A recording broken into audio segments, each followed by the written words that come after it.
Sabi sa Efeso chapter 1 verse 21, kaya't nasa ilalim ng kapangyarihan ni Kristo ang lahat ng paghahari, kapamahalaan, kapangyarihan at pamunuan sa kalangitan.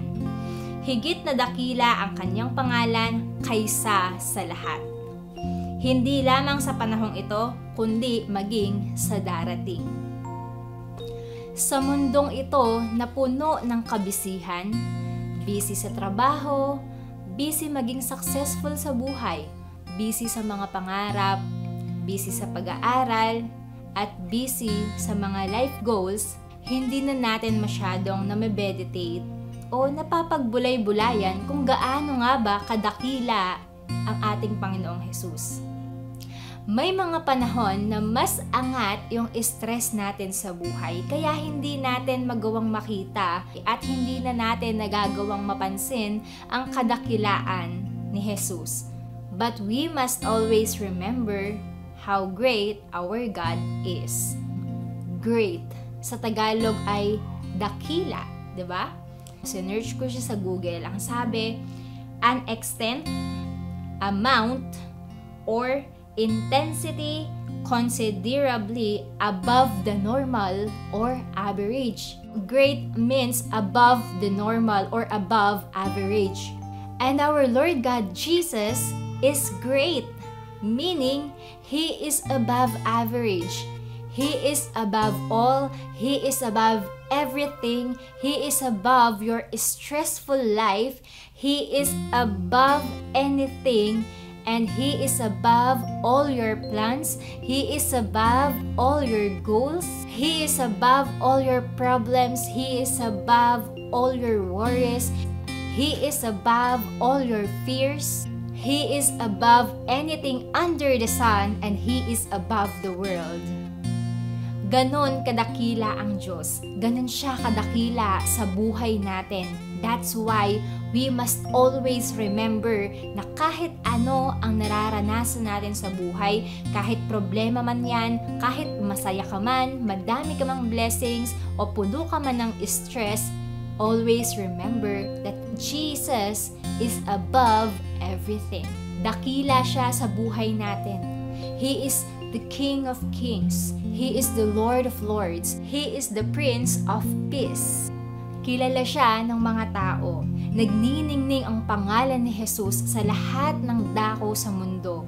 Lahat ay pinag-uusapan ang pangalang Jesus. Everybody knows Him. Wala yatang hindi nakakakilala kapag sinabi yung word na Jesus. Mas kilala pa siya sa kahit na sinong sikat dito sa mundo. Nagniningning ang pangalang Jesus. Ganito kadakila ang Panginoon. That's why He deserves all our praises, worship, and thanksgiving for everything He has done for us, for laying His life for us, and for loving us unconditionally, and for overcoming the world for us. Now, dahil sa video na ito ay minamagnify natin kung gaano kadakila ang Panginoong Jesus, after I speak, I will play this worship song and let us all worship and meditate kung gaano kadakila ang pangalan ni Jesus, kung gaano nagniningning ang pangalan ni Jesus sa lahat ng dako dito sa mundo, kung gaano kadakila ang pangalan ni Jesus sa iyong buhay, sa aking buhay, sa buhay ng bawat isa na nananampalataya sa Kanya. Let us meditate, worship God for everything He has done for us sa Kanyang kadakilaan sa ating mga buhay. Everyone, let us worship God in spirit and in truth.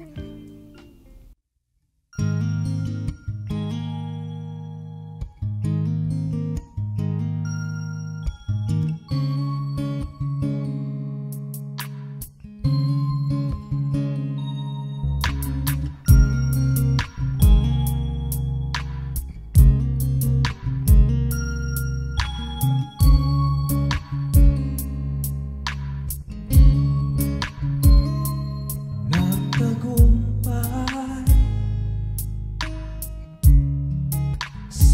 krus ng Kalbaryo.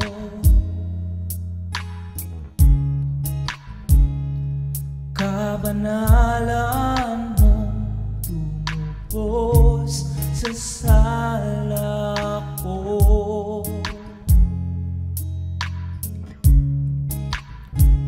Ikaw ay pinag-uusapan sa buong mundo.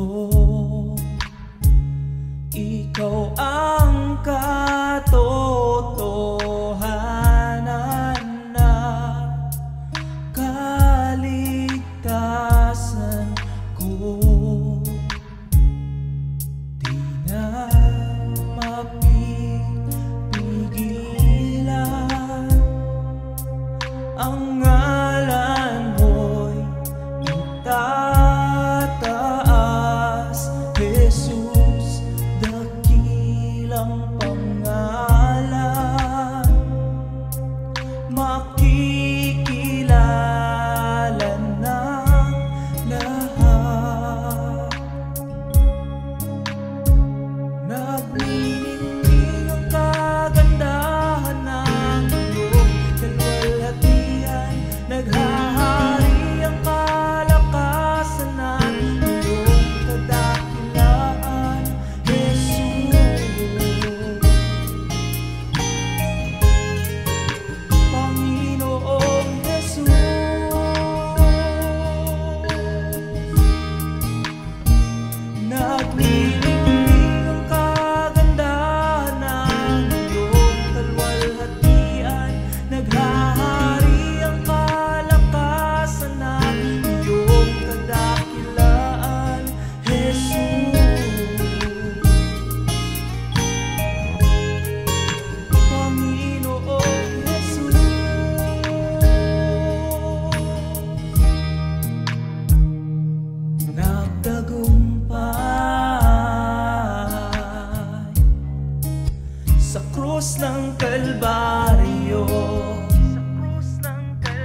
Panginoong Jesus.